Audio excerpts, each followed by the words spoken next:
Yo! Est-ce que vous croyez en la réincarnation? Et surtout, est-ce que vous croyez que la réincarnation, c'est vivre une vie, alors naître, mourir, et ensuite renaître pour vivre une autre vie, et ainsi de suite, jusqu'à ce que, j'allais dire, jusqu'à ce que mort s'en suive, mais du coup là, pas vraiment. Donc si c'est le cas, continuez à regarder, parce que ce soir, je vais vous expliquer la réincarnation, comment moi je la vois, et c'est légèrement différent. Pour moi, la réincarnation, c'est quoi? La réincarnation, elle n'existe pas. En fait, je vais essayer de faire simple, parce que pour pouvoir se le représenter visuellement, c'est difficile parce que l'information est très complexe, mais je vais essayer de vous, on va dire, vous vulgariser ça, donc ce sera pas très juste, mais au moins vous allez comprendre le concept. Pour moi, si je prends mon exemple, aujourd'hui, je suis en train de vivre en tant que Sarah. On est en 2026, plus précisément, on est en février 2026, et je suis sur ma ligne de temps, on va dire ça comme ça, en train de vivre cet instant précis. Avant, j'étais dans ma cuisine, avant, j'étais en train de faire un autre truc, et encore avant, j'étais un enfant, un ado, un enfant, etc. Et avant, je suis née. Ça, c'est ce qui se passe dans ma tête parce que je vois tout de manière linéaire. C'est-à-dire que pour moi, une chose se passe, elle est finie, une autre chose se passe, elle est finie, ainsi de suite. Et les choses s'imbriquent les unes après les autres comme des espèces de blocs de temps. Ça, c'est la manière dont on voit quand on pense que la réincarnation se passe une vie après l'autre. Maintenant, on fait un stretch.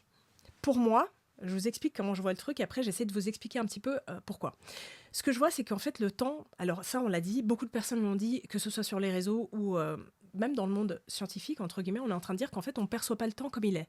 C'est-à-dire qu'on perçoit le présent comme maintenant, le passé comme avant et le futur comme après.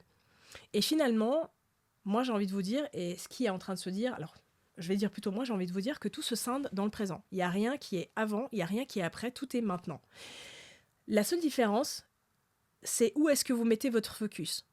C'est comme dans une caméra, en fait, si vous voulez, quand on défocus, c'est-à-dire qu'on revient en arrière, on a une image plus nette de tout ce qui se passe, on peut tout regarder. Et à un moment donné, on se dit, bah en fait, j'ai envie de regarder cette fleur-là, donc je vais mettre mon focus et puis je vais focuser sur cette fleur-là. Et ce qu'on va voir, c'est juste cette fleur-là et plus tout le reste. Mais tout le reste existe en même temps que la fleur qu'on est en train de regarder. Si vous voulez, c'est un petit peu l'image de l'incarnation et de la réincarnation comme moi je la vois. Des vies multiples, on va dire. Pour moi, la vie multiple, c'est ça. C'est juste qu'on est la fleur. Vous comprenez?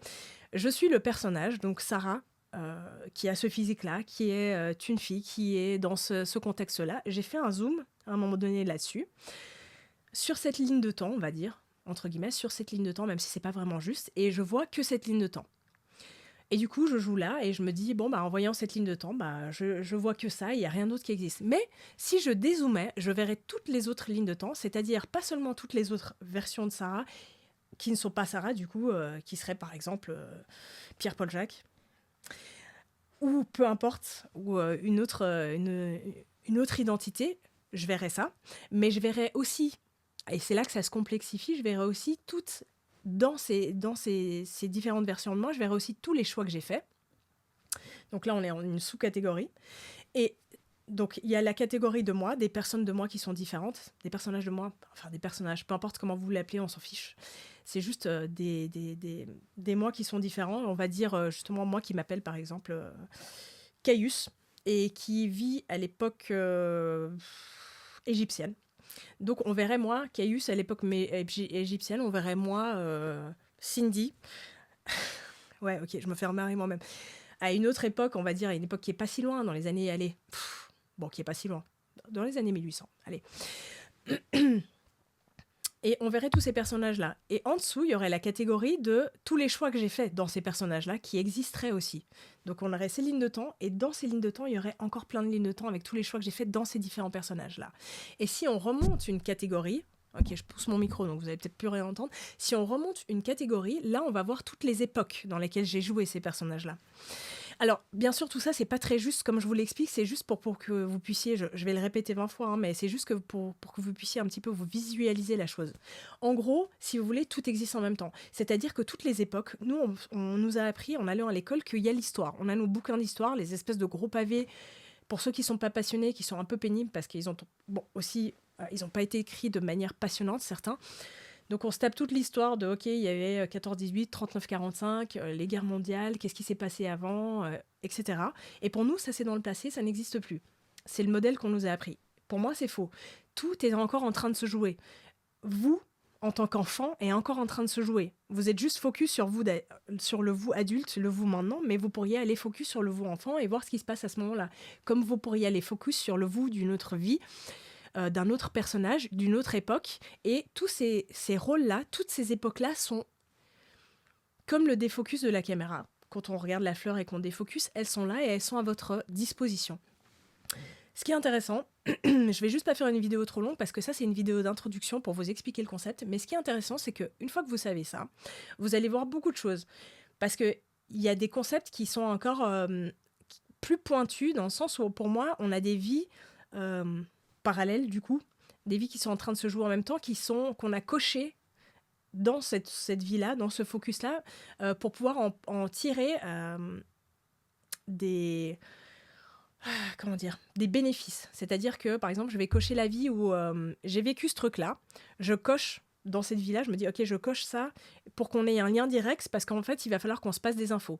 Et ces infos qu'on va se passer avec ce personnage de la vie, on va dire Caius, ces infos qu'on va se passer avec moi en étant Caius, ça va être intéressant pour moi étant Sarah ici, parce que je vais pouvoir utiliser des skills, c'est-à-dire des choses que Caius a développées, que moi j'ai pas encore développées, et puis qui pourra me transmettre sans que j'ai besoin de tout réapprendre ici. Donc ça c'est encore une couche au-dessus, donc je vais pas aller précisément là-dedans, mais pour ça c'est intéressant de pouvoir aller voyager et taper dans ces vies parallèles et dans ces personnages parallèles et dans les différents choix qu'on a fait. Donc bien sûr, j'ai envie de dire ça s'apprend, non, ça se réapprend parce qu'en fait on sait tous le faire. Et finalement, quand on arrive ici, on a aussi tous des préférences qui ne sont pas liées forcément à notre entourage ou bien à notre environnement, à comment on a été élevé. Il y a des gens qui aiment bien, par exemple, toujours porter... Moi, j'ai toujours ça. J'aime bien porter un bonnet ou une capuche ou un truc comme ça. J'aime bien être capuché, si on peut dire comme ça. Et ça, je sais que c'est lié à une de mes autres vies avec laquelle je parle fréquemment, entre guillemets, avec laquelle j'échange des données fréquemment parce que dans cette vie-là, je faisais des choses qui étaient liées à ça. Donc là, je vous ai balancé plein d'infos. C'est peut-être pas compréhensible. Alors, la manière de l'expliquer, elle n'est pas non plus simple. J'essaie de le faire le plus simplement possible. Je vous ferai d'autres vidéos où je l'expliquerai de différents points, comme ça vous pourrez le comprendre. Le but de cette vidéo, c'est juste de vous ouvrir un petit peu l'esprit, de casser un petit peu cette coque de l'histoire, ce qu'on vous a enseigné, ce que vous pensez finalement que le passé, le présent et le futur est, et ce qu'il n'est pas. Et... vous permettre de sortir de là, juste si dans cette vidéo vous questionnez, vous dites ouais en fait c'est bizarre, ouais c'est vrai que cette histoire de passé et de futur et de présent c'est peut-être pas comme je pensais, bah là on a déjà gagné un pas. Et j'ai envie que vous me dites, enfin ce serait cool qu'en commentaire vous me mettiez ce qui vous intéresserait de développer par rapport aux vies du coup parallèles ou aux vies antérieures comme on parle, ou à la réincarnation. Maintenant, vous savez que moi, j'appelle ça les vies multiples, ou peu importe, les vies qu'on est en train de vivre au même moment. Et puis, moi, je ferai une vidéo pour aller plus loin dans un de ces sujets, et puis vous expliquer un petit peu plus comment ça se passe, mais on va y aller par étapes, un fil après l'autre, comme d'habitude. Et puis, moi, je vous dis à plus.